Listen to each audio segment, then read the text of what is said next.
ಆತ್ಮೀಯ ವಿದ್ಯಾರ್ಥಿ ಮಿತ್ರರೇ, ನಾನು ನಿಮ್ಮ ಚನ್ನಬಸವಯ್ಯ ಹುರುಳಿಯಾಳ್ಮಠ.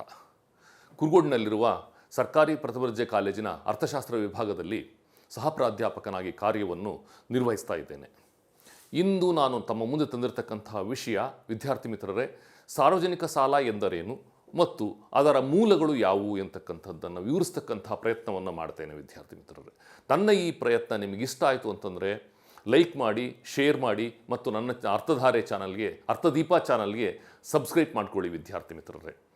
ಮತ್ತು ನಿಮ್ಮ ಮಿತ್ರರೊಂದಿಗೆ ಶೇರ್ ಮಾಡಿಕೊಳ್ಳಿ ವಿದ್ಯಾರ್ಥಿ ಮಿತ್ರರೇ, ಈಗಾಗಲೇ ನಾನು ಹಲವಾರು ವಿಡಿಯೋಗಳಲ್ಲಿ ತಿಳಿಸಿದ್ದೇನೆ.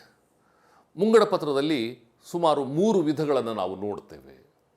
ಕೊರತೆ ಮುಂಗಡ ಪತ್ರ, ಉಳಿತಾಯ ಮುಂಗಡ ಪತ್ರ ಮತ್ತು ಸಮತೋಲನ ಮುಂಗಡ ಪತ್ರ ಅಂತ ಹೇಳ್ತೇವೆ. Deficit budget, surplus budget and balanced budget ಅಂತ ಹೇಳ್ತೇವೆ.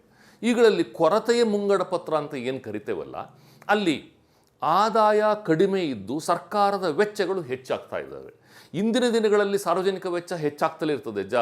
ಇಂದಿನ ಎಲ್ಲ ರಾಜ್ಯಗಳು ಕಲ್ಯಾಣ ರಾಜ್ಯಗಳಾಗಿರೋದ್ರಿಂದ ನಿಮಗೆ ಸಾರ್ವಜನಿಕ ವೆಚ್ಚ, ಸರ್ಕಾರದ ವೆಚ್ಚ ಹೆಚ್ಚಾಗ್ತಾ ಹೋಗ್ತಾ ಇರ್ತದೆ. ಹಾಗಾಗಿ ಸರ್ಕಾರಗಳು ಆ ಎರಡರ ನಡುವಿನ ಅಂತರವನ್ನು ತುಂಬಲಿಕ್ಕೆ, ಆದಾಯ ಮತ್ತು ವೆಚ್ಚಗಳ ನಡುವಿನ ಅಂತರವನ್ನು ತುಂಬಲಿಕ್ಕೆ ನಿಮಗೆ ಸಾಲವನ್ನು ಮಾಡ್ತವೆ ವಿದ್ಯಾರ್ಥಿ ಮಿತ್ರರೇ. ಸರ್ಕಾರಗಳು ಮಾಡುವ ಸಾಲವನ್ನು ನಾವು ಸಾರ್ವಜನಿಕ ಸಾಲ ಅಂತ ಕರೀತೇವೆ. ಸಾರ್ವಜನಿಕ ಸಾಲ ಅಂತಕ್ಕಂಥದ್ದು ಇತ್ತೀಚಿನ ಪರಿಕಲ್ಪನೆಯಾಗಿದೆ. ನಿಮಗೆ 18ನೇ ಶತಮಾನದಿಂದ ಹೆಚ್ಚು ಪ್ರಾಮುಖ್ಯತೆಯನ್ನು ಪಡೆದುಕೊಂಡಿದೆ ಈ ಸಾರ್ವಜನಿಕ ಸಾಲ ಅಂತಕ್ಕಂತಹ ಪರಿಕಲ್ಪನೆ.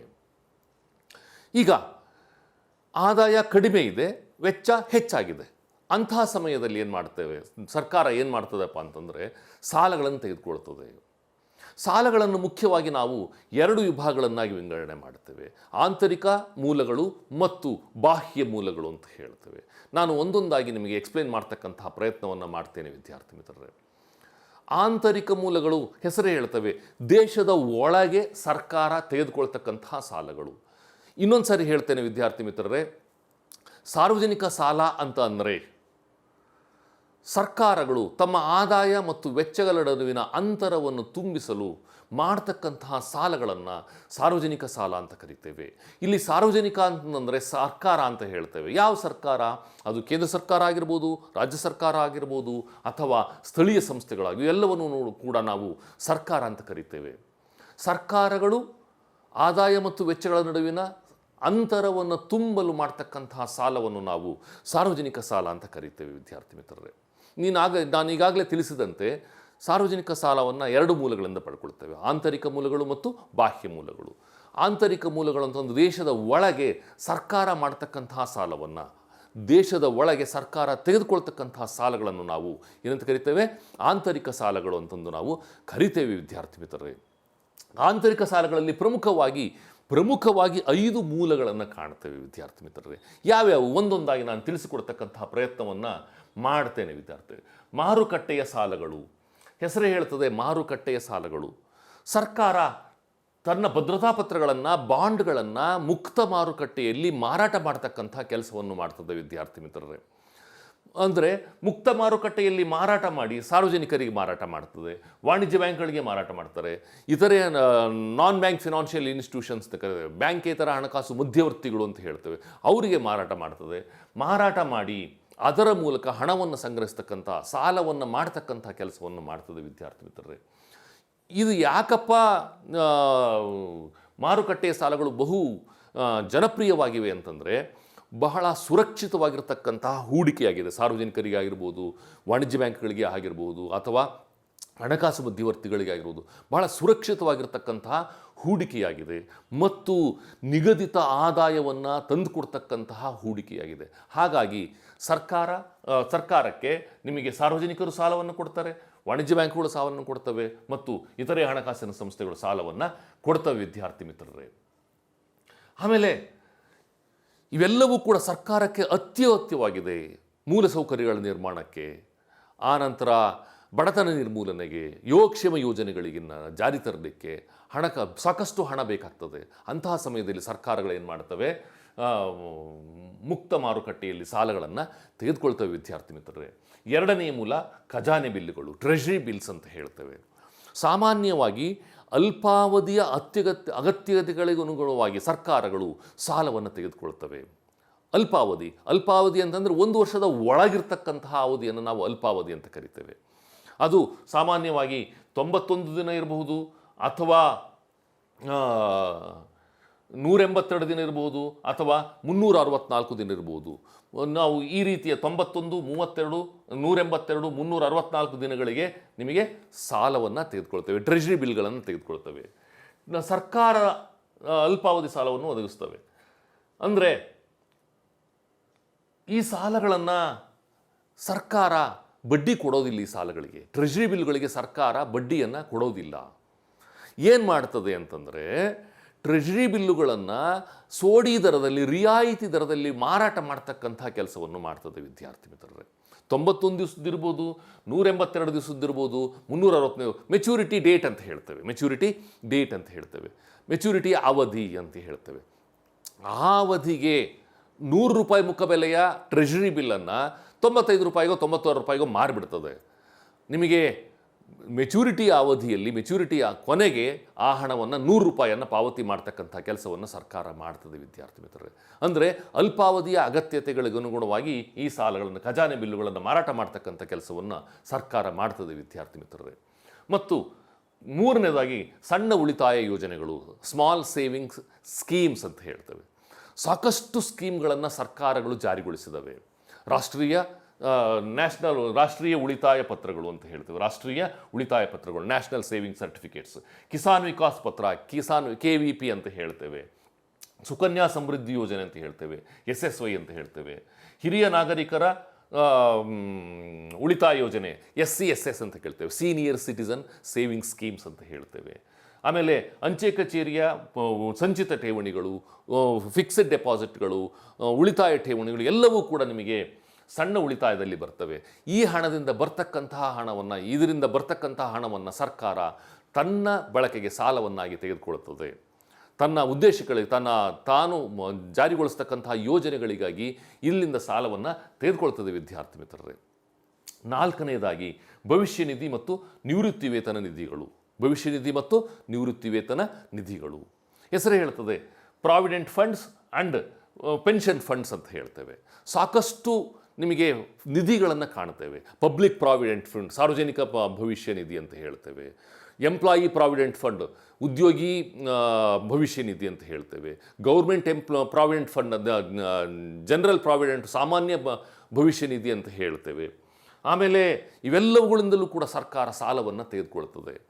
ಅವೆಲ್ಲವೂ ಕೂಡ ದೀರ್ಘಾವಧಿಗೆ ಸಾಲವನ್ನು ತೆಗೆದುಕೊಳ್ತವೆ ಇಲ್ಲಿ ವಿದ್ಯಾರ್ಥಿ ಮಿತ್ರರೇ.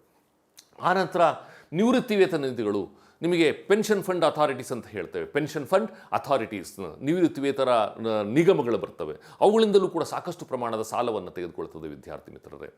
ಈಗ ಒಬ್ಬ ಎಂಪ್ಲಾಯಿ ಜಾಬಿಗೆ ಸೇರಿದ ಅಂತಂದ್ರೆ ಅವನು 25 ವರ್ಷ 30 ವರ್ಷ ಸರ್ವಿಸನ್ನು ಮಾಡ್ತಾನೆ. ಅಲ್ಲಿವರೆಗೂ ಅವನಿಗೆ ಆ ಹಣವನ್ನು ಅವನು PFAನಲ್ಲಿಟ್ಟಿರ್ತಾನೆ, ಪೆನ್ಷನ್ ಫಂಡ್ ಅಥಾರಿಟಿನಲ್ಲಿ ಇರ್ತದೆ. ಆ ಹಣವನ್ನು ಸರ್ಕಾರ ಸಾಲವನ್ನಾಗಿ ಬಳಸ್ಕೊಳ್ತದೆ ವಿದ್ಯಾರ್ಥಿ ಮಿತ್ರರೇ. ಸಾಲ ತೆಗೆದುಕೊಳ್ತದೆ ಅಲ್ಲಿಂದ, ಪೆನ್ಷನ್ ಫಂಡ್ ಅಥಾರಿಟಿಯಿಂದ ಅಥವಾ PFಗಳಿಂದ ಸಾಲವನ್ನು ತೆಗೆದುಕೊಳ್ತಕ್ಕಂಥ ಕಾರ್ಯವನ್ನು ಮಾಡ್ತದೆ ವಿದ್ಯಾರ್ಥಿ ಮಿತ್ರರೇ. ಕೊನೆಯದಾಗಿ ವಿದ್ಯಾರ್ಥಿ ಮಿತ್ರರೇ, ಕೇಂದ್ರ ಬ್ಯಾಂಕು ಅಗತ್ಯ ಬಿದ್ದಾಗ ನೇರ ಸಾಲವನ್ನು ತೆಗೆದುಕೊಳ್ತದೆ, ಅಥವಾ ಅಲ್ಪಾವಧಿಗೆ ಅಗತ್ಯವಿರತಕ್ಕಂಥ ವೇಸ್ ಆ್ಯಂಡ್ ಮೀನ್ಸ್ ಅಡ್ವಾನ್ಸಸ್ ಅಂತಕ್ಕಂತಹ ಸಾಲವನ್ನಾದರೂ ಸರ್ಕಾರ ತೆಗೆದುಕೊಳ್ತದೆ. ಇಲ್ಲಿ ನಿಮಗೆ ನೇರ ಸಾಲವನ್ನು ತೆಗೆದುಕೊಂಡ್ರೆ ಅದಕ್ಕೆ ಇಂತಿಷ್ಟು ಅವಧಿಗೆ ಅಂತಂದು ಬಡ್ಡಿಯನ್ನು ಕಟ್ಟಬೇಕಾಗ್ತದೆ. ಅವಧಿಯ ಆಧಾರದ ಮೇಲೆ ಎಷ್ಟು ಅವಧಿ ತೆಗೆದುಕೊಳ್ತದೆ ಅದರ ಆಧಾರದ ಮೇಲೆ ಬಡ್ಡಿಯನ್ನು ಕಟ್ಟಬೇಕಾಗ್ತದೆ. ನೇರವಾಗಿ ಸಾಲವನ್ನು ಸರ್ಕಾರ ತೆಗೆದುಕೊಳ್ತದೆ. ಆನಂತರ ನಿಮಗೆ ವೇಸ್ ಆ್ಯಂಡ್ ಮೀನ್ಸ್ ಅಡ್ವಾನ್ಸಸ್ಗೆ ಬಡ್ಡಿ ದರ ಸಾಮಾನ್ಯವಾಗಿ ರೆಪೋ ದರಕ್ಕೆ ಸಮನಾಗಿರ್ತದೆ. ಮಾರುಕಟ್ಟೆಯಲ್ಲಿ ರೆಪೋ ದರ ಏನಿರ್ತದಲ್ಲ ಅದಕ್ಕೆ ಸಮನಾಗಿ ವೇಸ್ ಆ್ಯಂಡ್ ಮೀನ್ಸ್ಗೆ ಅಡ್ವಾನ್ಸಸ್ಗೆ ಇರ್ತಕ್ಕಂಥ ಬಡ್ಡಿ ದರವೂ ಕೂಡ ಅಷ್ಟೇ ಇರ್ತದೆ. ಸಾಮಾನ್ಯವಾಗಿ ವೇಸ್ ಆ್ಯಂಡ್ ಮೀನ್ಸ್ ಅಡ್ವಾನ್ಸಸ್ಗೆ 90 ದಿನಗಳಿಗೆ ಮಾತ್ರ ತೆಗೆದುಕೊಳ್ತೇವೆ ಸರ್ಕಾರಗಳು. ತಾತ್ಕಾಲಿಕ ಅಥವಾ ಅತ್ಯಗತ್ಯ ಹಣಕಾಸಿನ ಪೂರೈಕೆಯನ್ನು ಮಾಡಿಕೊಳ್ಳಲಿಕ್ಕೆ ಸರ್ಕಾರಗಳು ಈ ಸಾಲವನ್ನು ಮಾಡ್ತವೆ ವಿದ್ಯಾರ್ಥಿ ಮಿತ್ರರೇ. ಇವು ಪ್ರಮುಖ ಆಂತರಿಕ ಮೂಲಗಳು. ನೆಕ್ಸ್ಟ್ ಇನ್ನೊಂದು ಯಾವುದಪ್ಪ ಅಂತಂದರೆ ಬಾಹ್ಯ ಮೂಲಗಳು, ಎಕ್ಸ್ಟರ್ನಲ್ ಸೋರ್ಸಸ್ ಅಂತ ಹೇಳ್ತೇವೆ. Internal sources, external sources. ಅಂತಾರಾಷ್ಟ್ರೀಯ ಹಣಕಾಸಿನ ಸಂಸ್ಥೆಗಳು, ಇಂಟರ್ನ್ಯಾಷನಲ್ ಫೈನಾನ್ಷಿಯಲ್ ಇನ್ಸ್ಟಿಟ್ಯೂಷನ್ಸ್ ಅಂತ ಹೇಳ್ತೇವೆ. ಹಲವಾರು ಜಾಗತಿಕ ಮಟ್ಟದ ಸಂಸ್ಥೆಗಳು ಸರ್ಕಾರಗಳಿಗೆ ಸಾಲವನ್ನು ಕೊಡ್ತವೆ ವಿದ್ಯಾರ್ಥಿ ಮಿತ್ರರೇ. ಅದರಲ್ಲಿ ಬ್ರೆಟನ್ ವುಡ್ ಟ್ವಿನ್ಸ್ ಇರ್ತವೆ, ADB ಇರ್ತದೆ, IFC ಇರ್ತದೆ.